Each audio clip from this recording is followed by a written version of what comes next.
안녕하세요. 회계법인 늘봄의 박민선 회계사입니다. 먼저 기부 활성화를 위해 공익법인 세제 관련 주요 쟁점과 개선 방안을 일목요연하게 제시하여 주신 박훈 교수님께 감사드리고요. 저도 교수님께서 제기해 주신 부분에 대해서 전적으로 공감합니다.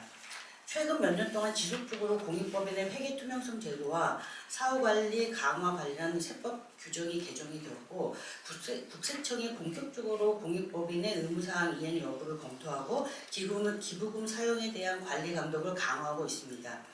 이러한 세정활동들은 결과적으로 공익법인의 회계 투명성과 비교 가능성을 제고시킵니다.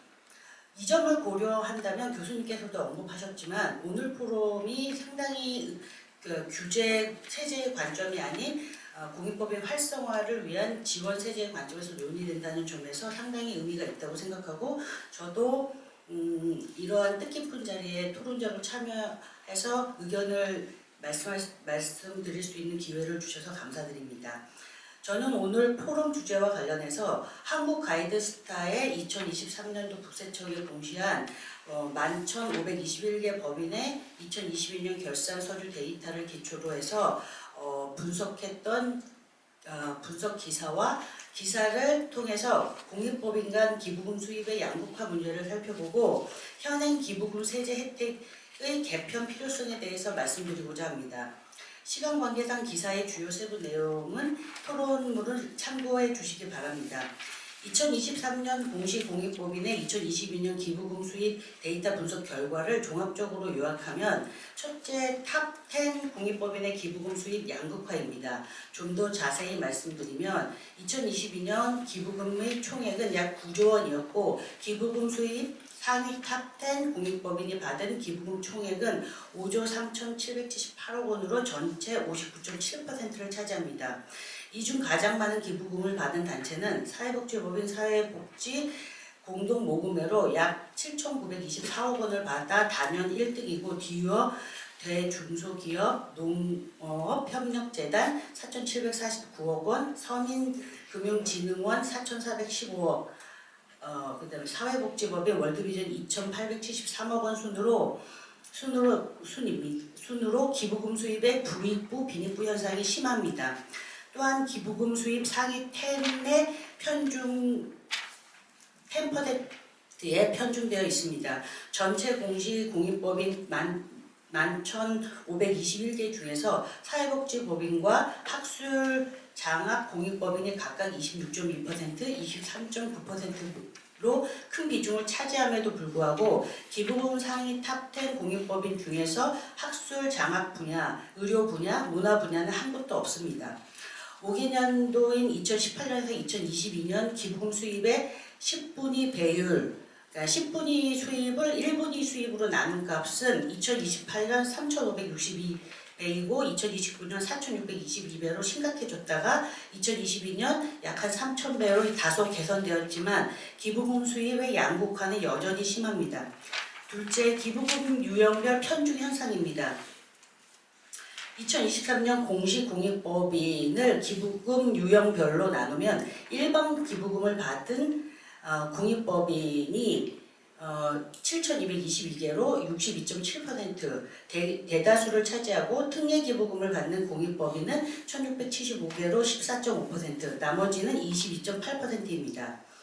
상위 탑10 공익법인의 2022년 기부금 수입을 기부금 유형으로 재분류를 해보면 대략적으로 특례기부금 합계가 1조 8,417조 417억 원이고 일반 기부금 합계가 1조 2,359억 원입니다. 여기서 만약 일반 기부금 단체가 받은 특례 기부금, 예를 들어 가지고 10위에 있는 연세대가 받은 학교 기부금은 이제 시설비, 교육비, 연구비, 장학금으로 지출하는 기부금인데 이 기부금은 특례 기부금입니다. 기부금과 같은 것이 만약에 포함되어 있다면 실제 일반 기부금 합계는 그 금액만큼 감소하고 특례 기부금 합계는 증가할 것입니다. 저는 이러한 공익법인간 기부금 수입의 양극화의 주요 원인 중에 하나가 현행 기부금 종류, 특례 기부금과 일반 기부금에 따른 기부금 세제 혜택의 한도 차이라고 생각합니다.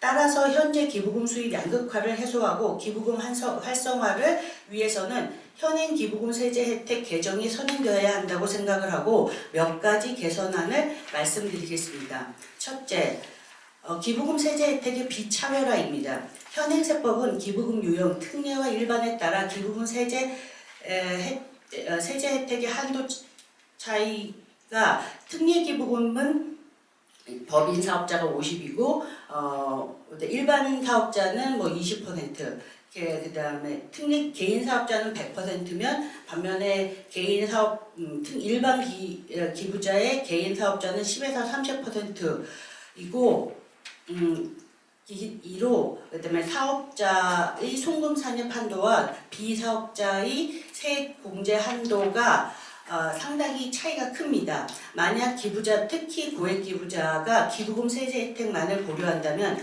이러한 세제상의 차이로 인하여 특례 기부금 단체를 기부 대상으로 선택하는 것이 유리합니다. 만약에 한 해 고액을 기부하려는 기업이나 개인의 입장에서 기부 시 기부자 세제 혜택이 기부 대상 선택 시 핵심 기준입니다. 이러한 관점에서 보면 사회복지공동모금회가 특례 기부금 단체라는 것이 기부금 수입 압도적인 1위가 되는데 상당한 기여를 했다고 생각합니다.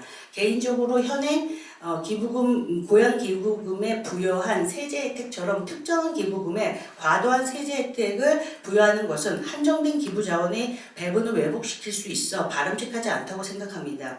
이유는 이러한 세제 혜택의 차이를 인지한 기부자인 경우 이러한 기부금을 받는 기부처에 기부할 가능성이 크기 때문입니다. 더불어 현행 기부금 송금 산입을 위한 세무조정이 지나치게 복잡하고 기부자에게 추가적인 사후관리 부담을 주는데 단순한 손금 인정 방식으로 개정되기를 바랍니다. 둘째, 비사업자 개인 기부자의 기부금 세액 공제 방식을 기부금 소득 공제 방식으로의 재전환입니다. 2022년 기부금 수입 상위 탑10 공익법인 중 학술 장학 분야, 의료 분야, 문화 분야는 한 곳도 없습니다. 이러한 분야의 공익법인 기부 활성화를 위해서는 개인 기부 참여율을 높여야 합니다. 이미 교수님께서도 언급하셨지만 2014년 소득세법 개정으로 비사업자가 기부금 공제 방식이 소득 공제 방식에서 세액 공제 방식으로의 변경은 개인 사업자와의 세제상 격차를 유발하고 개인 기부자에게 기부금 세제 감면 혜택을 감소시킴으로써 개인의 기부 활성화에 부정적인 영향으로 작용하고 있다고 생각합니다. 특히 한계세율이 높은 고소득자일수록 그 세제 혜택의 감소 효과는 비례합니다. 셋째, 기부 활성화를 위한 기부금 세제 혜택 한도 상향입니다. 최근 기부금 2월 공제 기간을 기존 5년에서 10년으로 연장하였는데 만약 기부금 한도 초과액이 남아있는 기부자인 경우에는 추가적인 기부금 지출에도 소극적일 수 있습니다. 미국의 경우에는 기부금 유형별 세제 혜택의 차이가 크지 않고 한도도 50%에서 100%로 높습니다. 또한 다양한 기부 형태 를 인정하고 이에 상응하는 세제 혜택을 부여함으로써 기부자 자신에게 가장 적합한 기부 방법을 선택할 수 있습니다.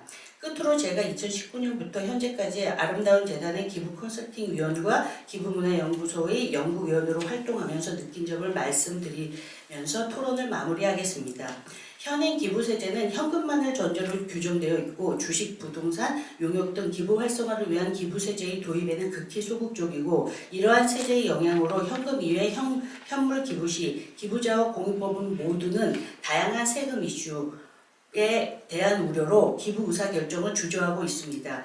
공익법인의 활성화를 위한 필수 조건인 기부 촉진을 위해서는 사회 경제적인 환경과 개인과 기업의 기부 트렌드 변화를 지속적으로 모니터링하면서 이에 대응하는 기부자 친화적인 기부세제의 도입이 무엇보다 필요하다고는 것입니다. 경청해 주셔서 감사합니다.